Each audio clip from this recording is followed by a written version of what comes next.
Hello, I'm Olivia Casey, Senior Director of Programming for the Autoimmune Association. If you or someone you love is living with an autoimmune condition, you know that the disease doesn't just affect the body, it touches every part of your life, including your mental health. Today, we're diving into a topic that's often overlooked: depression in autoimmune patients. Joining me is Dr. Julius Birnbaum, who is triple board certified in rheumatology, neurology, and internal medicine. Dr. Birnbaum recently released his book titled Living Well with Autoimmune Disease. He has spent decades treating patients with complex autoimmune disorders, and he's here today to talk about an issue that is particular interest to our autoimmune patients: mental health. So let's dive right in. Welcome, Dr. Birnbaum. Oh, thank you. Pleasure to be here. To begin with, could you share what led you to focus so deeply on the emotional and mental health challenges that often accompany autoimmune disease? Well, I was happy to have my father, who was an incredible person that I modeled both personally as well as professionally. He was a physician, and I would go to his office during medical school, and he had such an incredible sense of empathy. And I watched how holistically he asked patients about their mental health care concerns. And I realized there that for me to become an equally compassionate physician, I also needed to focus on my patients' mental health care concerns. And that's enabled me to more holistically take care of patients with rheumatic diseases. Well, now I'm curious, why do you believe that depression deserves as much clinical attention as the underlying physical condition? Well, depression hurts. And I think that depression is often deprioritized. And I think when we recognize how depression can present in many different forms, that treatment of depression can immeasurably improve patients' quality of life. Well, you mentioned in your book that it can be just as varied in individual as the diseases themselves. So, what does that mean for how it actually manifests itself in patients? Sure. Well, when people think about depression, they think about symptoms of depression. So, depression causing sadness. But the disease itself can cause so many variegated presence of depression. So, for example, depression leads to withdrawal of social contacts. Depression can rob patients of pleasures that they used to pursue. Depression could cause poor sleep, it could cause too much sleep, and depression can also cause pain. So there's so many wide variety of ways in which depression can present, and I think it's important to recognize that. Well, that leads to a big question, which is why do so many patients and even providers miss the signs? Well, I think there's several reasons. I think one reason is that patients or depression is deprioritized. So there's a really short period of time in which physicians and patients can interact in the context of a visit. And there can be a lot of focus on what is causing injury to different organs. But in the context of this, the depression as a sense of an illness often gets deprioritized. And I think the other reasons that we talked about is that depression is overlooked as a disease. It's so much more than just sadness.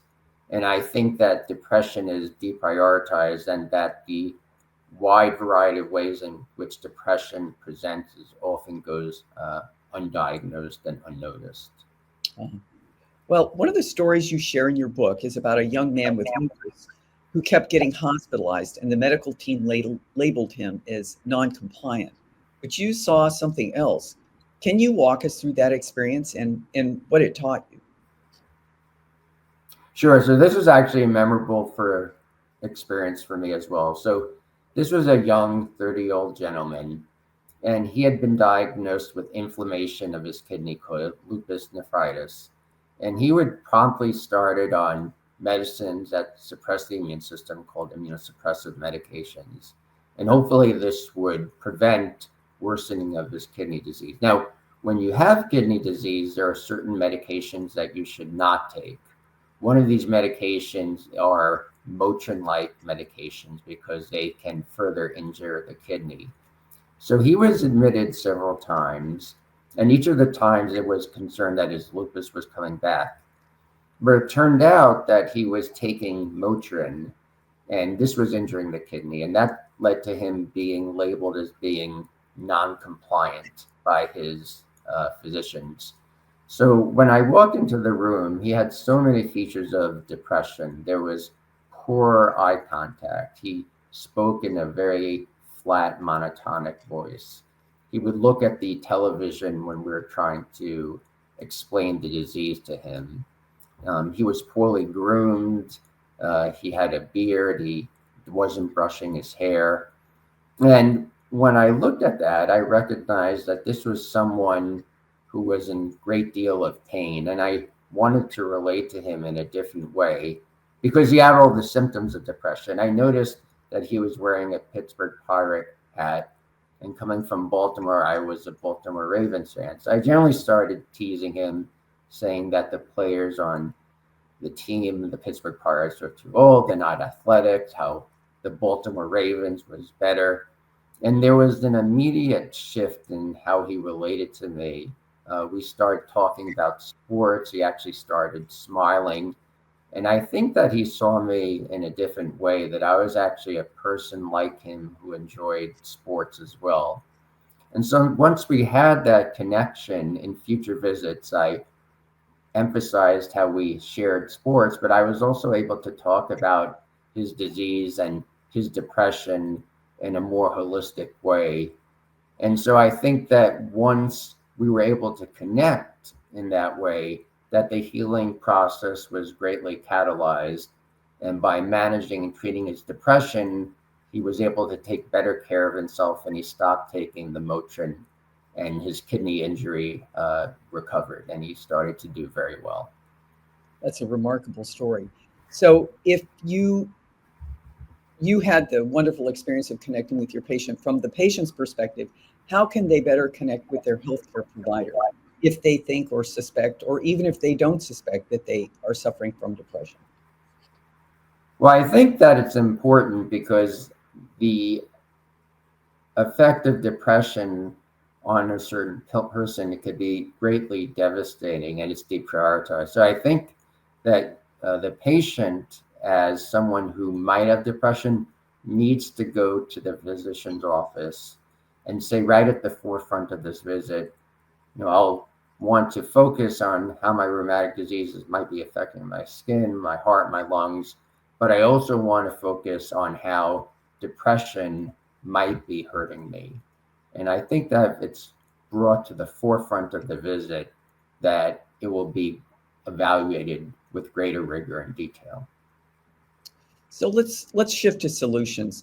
What should patients know about treatment options for depression, especially if they have a rheumatic disease? So there's two facets of treating depression.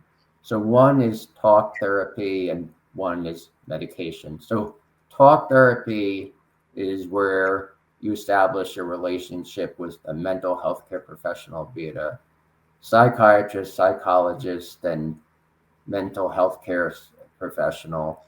And you talk about your illness. And for example, cognitive behavioral therapy, you're learning to relate to your illness in a way that helps you feel more positive. You're not catastrophizing your disease as much as you used to. So that's one component of treating depression.